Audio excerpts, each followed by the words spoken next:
सत्र, जिस पर अब हम बात करेंगे और दिनों दिन इस पर हंगामा भी जोरदार रहने वाला है। विपक्ष एक दिन के एक सत्र को लेकर सत्ता पक्ष पर सवाल खड़े कर रही है।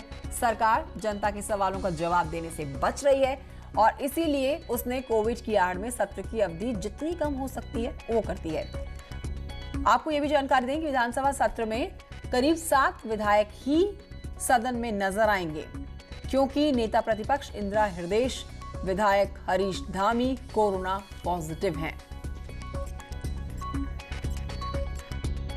आप देखिए बीजेपी के अन्य किस्म की बैठकें लगातार हो रही, जहां 300 और 250 लोग हैं, उनके मंत्री मीटिंगें कर रहे हैं, उनके अन्य कार्यक्रम लगातार चल रहे हैं, लेकिन केवल विधानसभा सत्र के लिए कोविड का बहाना किया जा रहा है। हम ये चाह रहे हैं कि जब एक दिन का हो सकता है तो इन्हीं शर्तों के साथ, इन्हीं नियम के साथ ये 3 दिन का भी हो सकता था, 1 हफ्ते का भी हो सकता था। वर्तमान की जो परिस्थिति को देखते हुए हमारे कल जो कार्यमंत्रणा की जो समिति की बैठक हुई थी, उसमें निर्णय लिया गया था कि वर्तमान स्थिति को देखते हुए, देशकाल परिस्थिति को देखते हुए इसको 1 दिन का कर दिया जाए। तो सभी माननीय सदस्य जितने कार्य समिति के सदस्य थे उनके अपनी सहमति बनी थी। 2 घंटे की नमाज की छुट्टी पर पूर्व सीएम हरीश रावत ने पहली बार चुप्पी तोड़ी।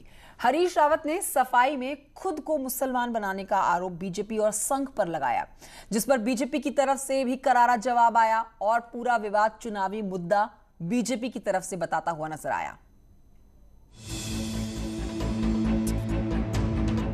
राजनीति में कुछ फैसले और बयान उम्र भर पीछा नहीं छोड़ते। पूर्व सीएम हरीश रावत ने सत्ता में रहते हुए जुमे की नमाज के लिए 2 घंटे छुट्टी दी और वही फैसला आज भी सवालों के साथ हरीश रावत का पीछा नहीं छोड़ रहा। लेकिन अब न्यूज 18 पर पहली बार हरीश रावत ने चुप्पी तोड़ी और कहा कि हिंदू त्योहारों की छुट्टी करके वो हिंदू नहीं हो सके, पर नमाज पर बीजेपी और संघ ने उन्हें मुसलमान बना दिया। यदि साल में 2 घंटे की छुट्टी दे दी तो अनर्थ हो गया।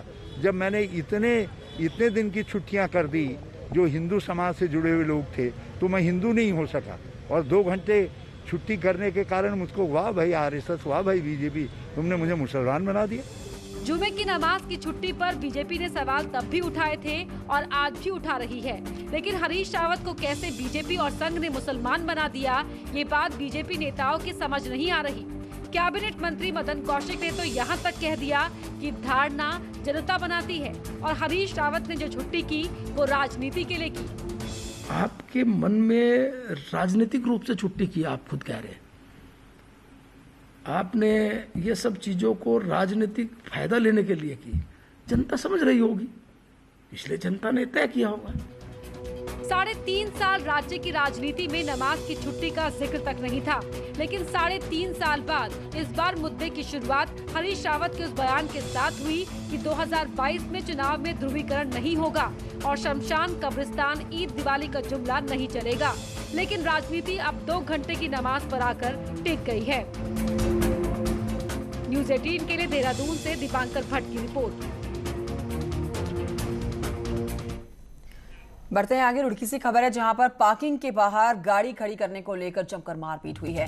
विवाद में पार्किंग के कर्मचारियों और कुछ लोगों में मारपीट हुई, उसकी तस्वीरें आपके टेलीविजन स्क्रीन पर। बीच बचाव करने आई यहां पर पुलिस ने दोनों पक्षों के लोगों को हवालात में बंद कर दिया। पूरा मामला सिविल लाइन कोतवाली क्षेत्र के तहसील का है।